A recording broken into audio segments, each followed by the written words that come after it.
Good morning students, my name is Vishal Bansal. आज हम 12th business study से एक इम्पोर्टेंट जो यूनिट है, यूनिट नंबर 10.2, जिसके अंदर हम सीखेंगे कैसे हम एक शेयर मार्केट के अंदर, एक स्टॉक एक्सचेंज के अंदर शेयर्स परचेज सेल कर सकते हैं, कैसे उनमें डीलिंग कर सकते हैं, क्या एक प्रोसीजर होता है शेयर्स को खरीदने का और बेचने का, और क्या हमारे स्टॉक मार्केट के फंक्शन है या फीचर्स। ठीक है, तो आइए स्टार्ट करते हैं इस वीडियो को। सबसे पहले जो हम टॉपिक लेके आए हैं, meaning of stock exchange. Stock exchange क्या होता है? Stock exchange is the barometer of economic development. किसी भी इकोनॉमी को डेवलप करने के लिए या उस इकोनॉमी को गति प्रोवाइड करवाने के लिए उस कंट्री के अंदर सबसे इम्पोर्टेंट जो रोल प्ले करता है वो होता है उसका stock market. Stock market is that place where the securities are purchased and sold for the present basis or for the speculation basis।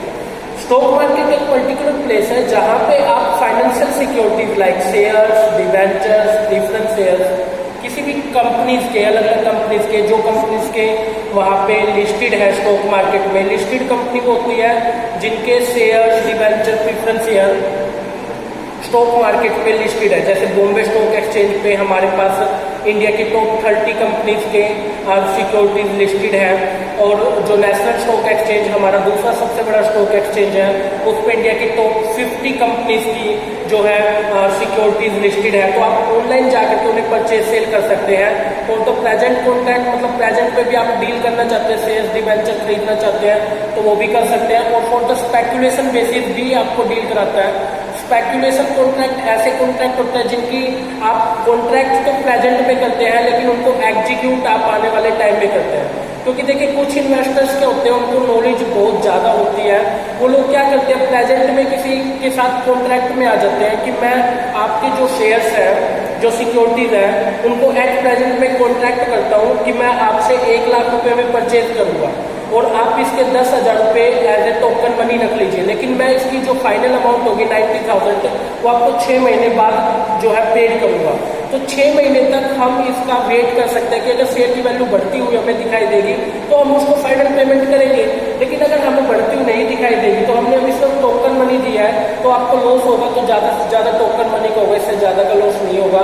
और आप चाहो तो उसी टोकन मनी पे शेयर को आगे भी किसी अदर को बेच सकते हैं और वो व्यक्ति उसके बचे हुए 90,000 की पेमेंट कर सकता है। तो इस तरीके से ये मार्केट जो है स्पेकुलेशन बेसिस पे भी ट्रेडिंग करवाती है। क्लियर है? समझ गए इस चीज को आप? अब एक चीज को ध्यान दीजिए। नेक्स्ट में आपके पास स्टॉक मार्केट इंडेक्स। इंडेक्स क्या होता है? Index is just like a indicator. जो इंडिकेटर होता है, जैसे बाइक में इंडिकेटर दिखाता है, लेफ्ट को जाना तो लेफ्ट इंडिकेटर, राइट जाना तो राइट इंडिकेटर, वो आपको बताएगा कि सामने वाला पर्सन किस तरफ मुड़ना चाह रहा है। सेम एज इट इज हमारे पास कुछ स्टॉक मार्केट के इंडेक्स होते हैं। जैसे जैसे मैंने आपको बताया, हमारे पास 2 मेन स्टॉक एक्सचेंज है, बॉम्बे स्टॉक एक्सचेंज और हमारे पास नेशनल स्टॉक एक्सचेंज। जो बॉम्बे स्टॉक एक्सचेंज है उसका इंडेक्स है हमारे पास सेंसेक्स, और जो नेशनल स्टॉक एक्सचेंज है इसका स्टॉक हमारे पास है निफ्टी। ठीक है, ये 2 इंडिकेटर है, ये हमें दिखाते हैं मार्केट में जो है अप की पोजीशन चल रही है या डाउन की पोजीशन चल रही है। अगर मान लीजिए जैसे आप कई बार से आपको जो है न्यूज़ चैनल लगाते हैं तो उसमें आप देखते होंगे कि बॉम्बे स्टॉक एक्सचेंज ने सेंसेक्स के थ्रू हमें बताया कि जो स्टॉक एक्सचेंज है इतने पॉइंट की तेजी के साथ बंद हुआ या इतने पॉइंट की तेजी के साथ इतने पॉइंट के साथ बंद हुआ, घट गया है।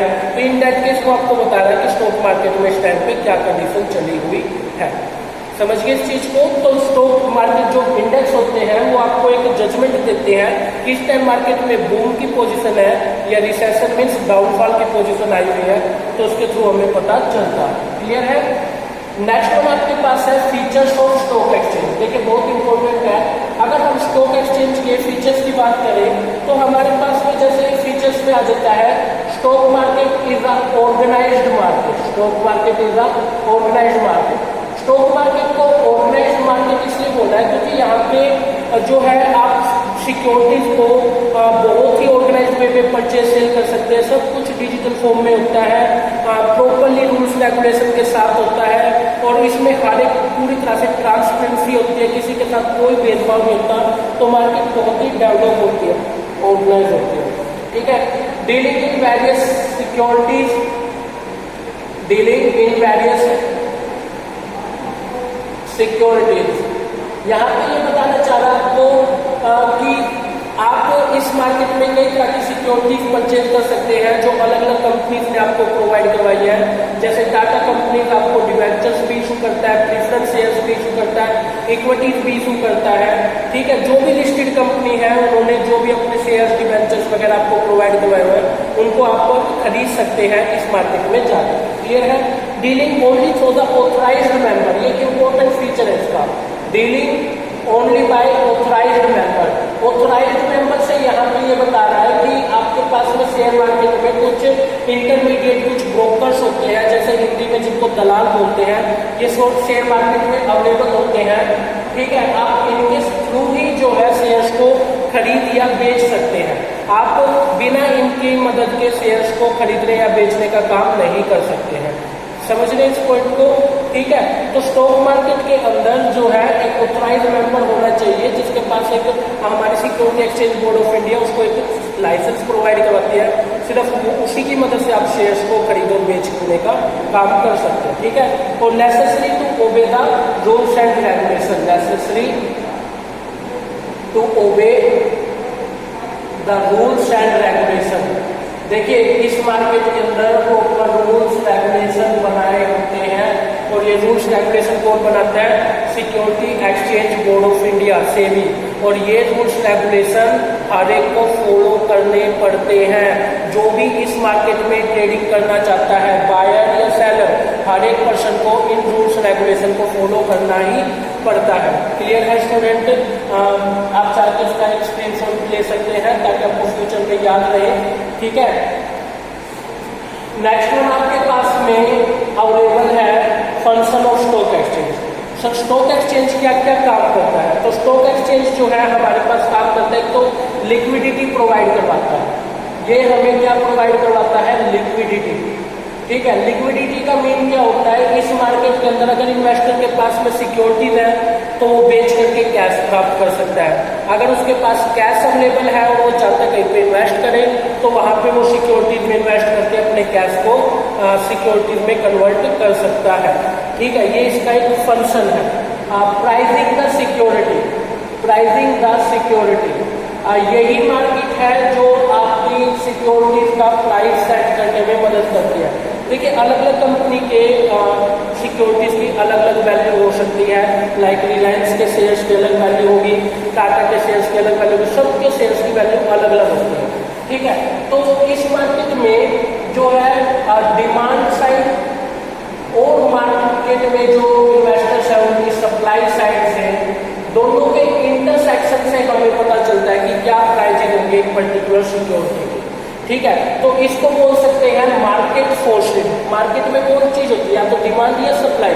तो डिमांड और सप्लाई के इंटरेक्शन से हमें पता चलता है कि मार्केट में सिक्योरिटी का क्या पर्टिकुलर प्राइस रहने वाला है।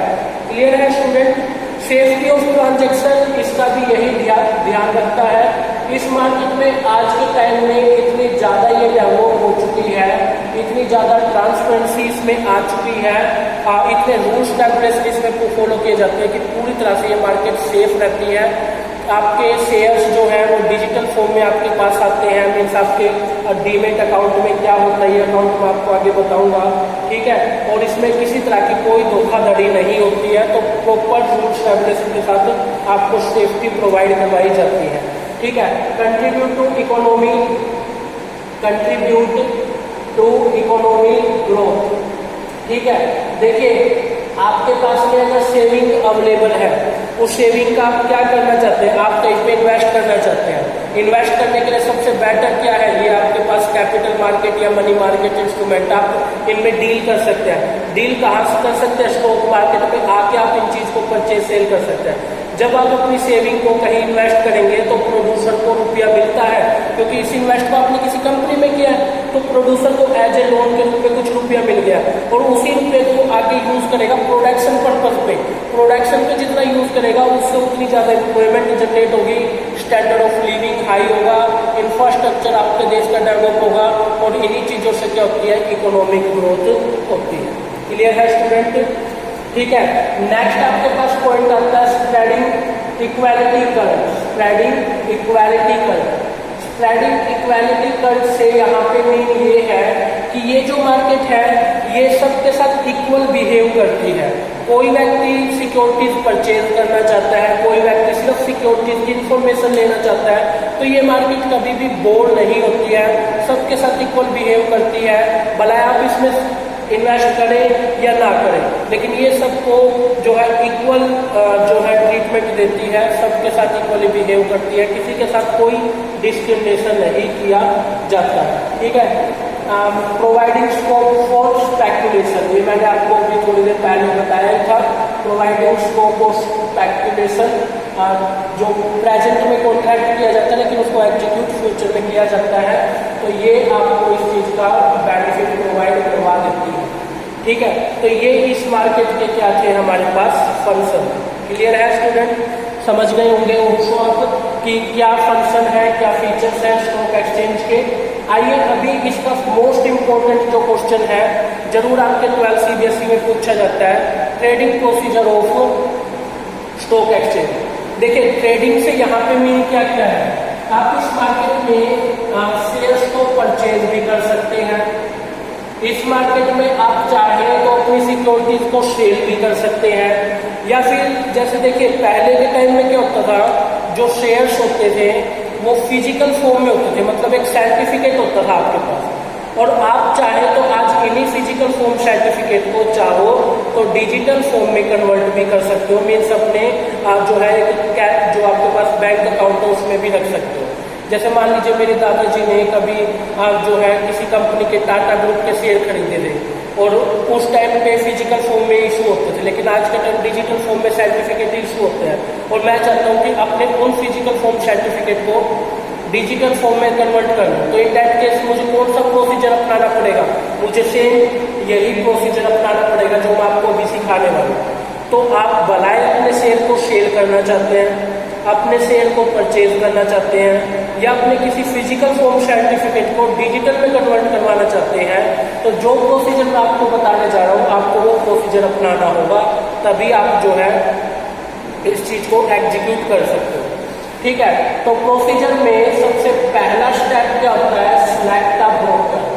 सिलेक्ट अ ब्रोकर, इस मार्केट में आपको क्या करना होगा, एक ब्रोकर को सिलेक्ट करना होगा।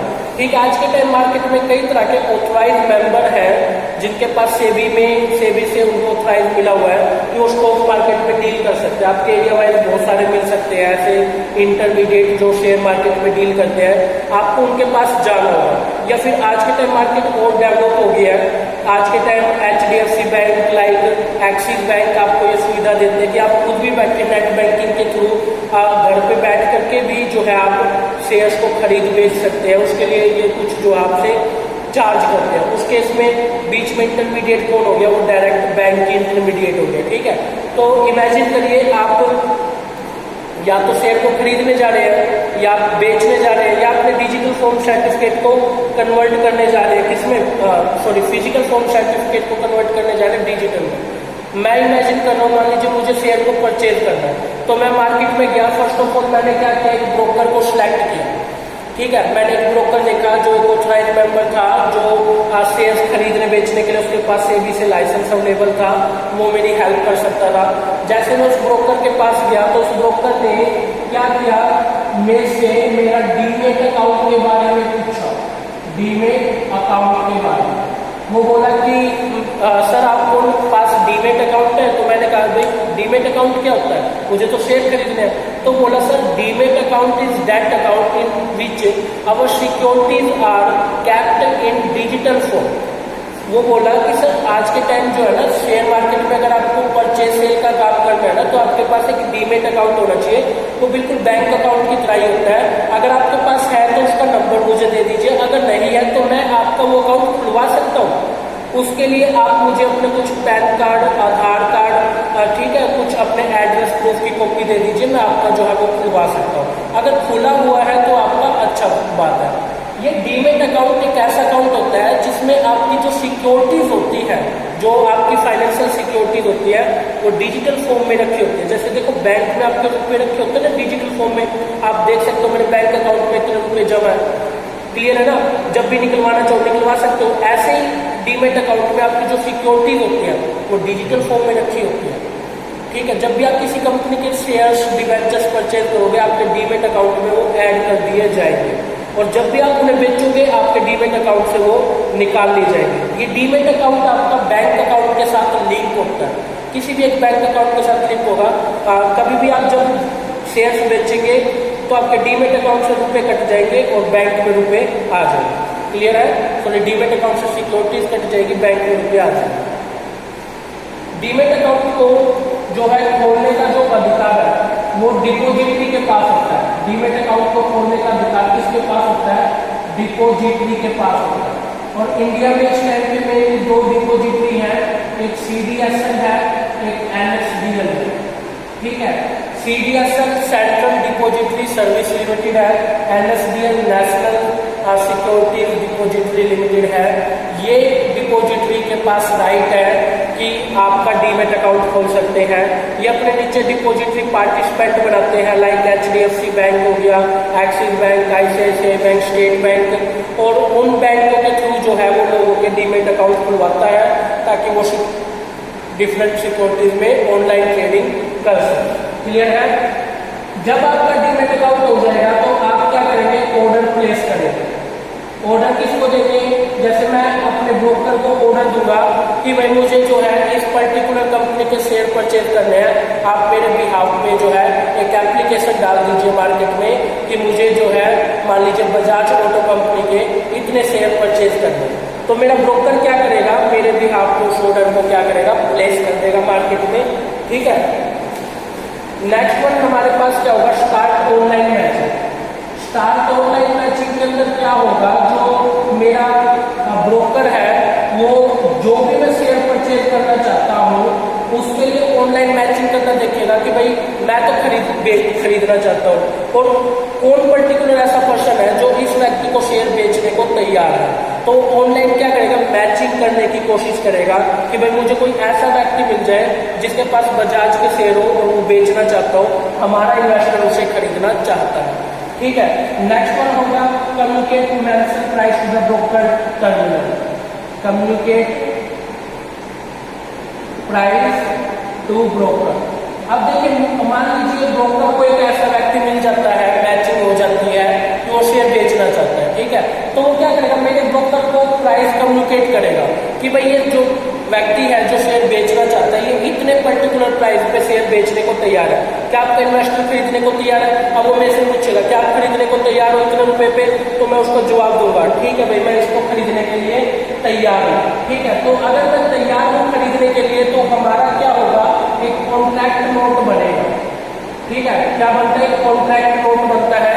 उस कॉन्ट्रैक्ट के अंदर क्या क्या चीज मेंशन होती है? कितने नंबर ऑफ शेयर हम खरीद रहे हैं या बेच रहे हैं, प्राइस इसका हमने क्या सेट किया है, date and time of deal क्या रहेगी, एंड द ब्रोकर के कुछ चार्जेस होते हैं वो हमें मुझे भी पेड करने पड़ेंगे और जो है बेचने वाले को भी पेड करने पड़ेंगे, दोनों को फॉलो करना पड़ेगा। देखिए ये प्रोसीजर खरीदने वाले के लिए भी सेम है, बेचने वाले के लिए भी सेम है, और कोई व्यक्ति अपने फिजिकल फॉर्म को डिजिटल में कन्वर्ट करना चाहता है उसके लिए भी सेम है।